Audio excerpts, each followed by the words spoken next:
స్వాతి హత్య కేసు సుమోటోగా స్వీకరించిన జాతీయ మహిళా కమిషన్ పూర్తి వివరాలంట.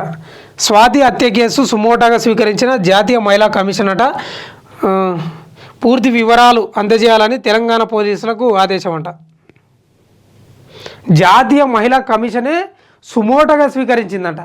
ఈ బోడుప్పల జరిగింది కదా, ఆ మహేందర్ అనేటోడు భార్యను ముక్కలు ముక్కలుగా నరికి సంచిలో వేసుకొని పోయిండు కదా, అది సుమోటోగా స్వీకరించిందంట. తెలంగాణ పోలీసులకు ఆదేశించింది పూర్తి వివరాలు అందజేయాలని. ఈ అమ్మ ఏందో ఏమో, ఈ నరకుళ్ళు ఏందో, ఈ చంపుకోవడం ఏందో, భార్యలను భర్తలు చంపుతున్నారు, భర్తలను భార్యలు చంపుతున్నారు. ఒకే విడాకులు తీసుకోరాదుండ్రా, నాకు అర్థం కాదు.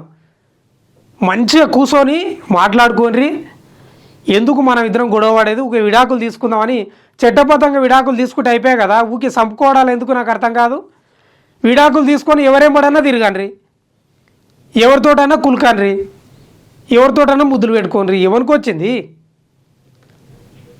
ఏంది చంపుకోవడాలు అనేది నా ఆలోచన. దీనికి పరిష్కారం లేదా? ఉంది. చంపుకోవడం పరిష్కారం కాదు. జాతీయ మహిళా కమిషనే ఎంటర్ అయిందంటే ఒకసారి అర్థం చేసుకో. ఎంతో ఘోరంగా ఎందుకు ఎంటర్ అయింది తెలుసా? గర్భవతి, 5 నెలల గర్భవతిని నరికి చంపిండు. గొంతు ఓదిక్కు, చేతులు కాలు తీసేసి తీసుకుపోయి ఆ ప్రతాప సింగారం మూసి నదిలో వేసిండు. అవి ఇంతవరకు దొరకలే. నేనేమంటున్నానంటే, నచ్చకపోతే కూర్చొని మంచిగా మాట్లాడుకొని కొన్ని ఓ రకంగా చూస్తే నిజంగా అనిపిస్తుంది. ఏమనిపిస్తుంది అంటే, విదేశాల్లో ఎట్లుంటారు, వాళ్ళకి ఏమైనా ఇబ్బంది అనిపిస్తే మాట్లాడుకొని విడాకులు తీసుకుంటారు. అదొకటి. మన దేశంలోనే సినీ ప్రముఖులు ఉంటారు. సినీ ప్రముఖులు, పెద్ద పెద్ద వ్యాపారవేత్తలు, కొంత రాజకీయ నాయకులు, కొంత హై స్థాయిలో ఉన్నోళ్ళు, ముఖ్యంగా సినీ ప్రముఖులు మీరు చూడండి, పెళ్ళిళ్ళు చేసుకుంటారు. నచ్చలేదనుకో మంచిగా మాట్లాడుకొని నీకు నాకు కాదు, విడాకులు తీసుకుందంటే మంచిగా తీసుకుందాం సంతోషం అని పోతారు, కోర్టులో వేసుకుంటారు, విడాకులు తీసుకుంటారు, అయిపోతుంది. వాళ్ళు నరకుట్రా, చంపుకుంటారా, ఇంక నేను పేర్లు చెప్పాను కానీ మీరు చూడండి, లిస్టు చూడండి, సినీ ప్రముఖుల లిస్టు చూడండి.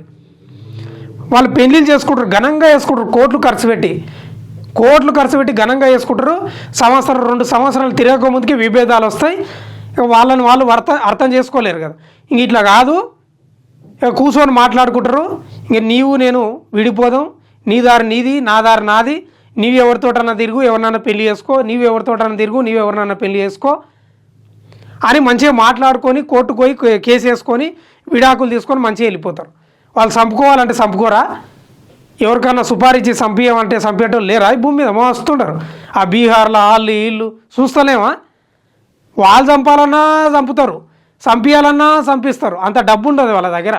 తప్పు అట్లా చంపించడం, కానీ అట్లా సోర్సెస్ ఉంది వాళ్ళ దగ్గర, కానీ వాళ్ళు ఆ పని చేయరు.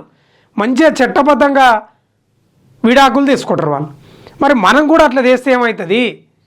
మన సామాన్య ప్రజలు లేకపోతే రకరకాలుగా ఇప్పుడు చంపుతున్నారు కదా, వీళ్ళు కూర్చొని మాట్లాడుకొని నీకు నాకు కాదు విడిపోదామని తీసుకుంటే బెటర్. నా ఆలోచన అది. ఈ చంపుకొని వీడు పోయి జైల్లో వాడా, లేకపోతే ఆమె పోయి జైల్లో వాడా, జీవితాలు నాశనం, నీ జీవితం నాశనం, ఆమె జీవితం నాశనం. ఈ కర్మ ఎందుకు చెప్పురాదు? చట్టాలు ఉండయి, దానిని వినియోగించుకోక ఈ పరిశాన్.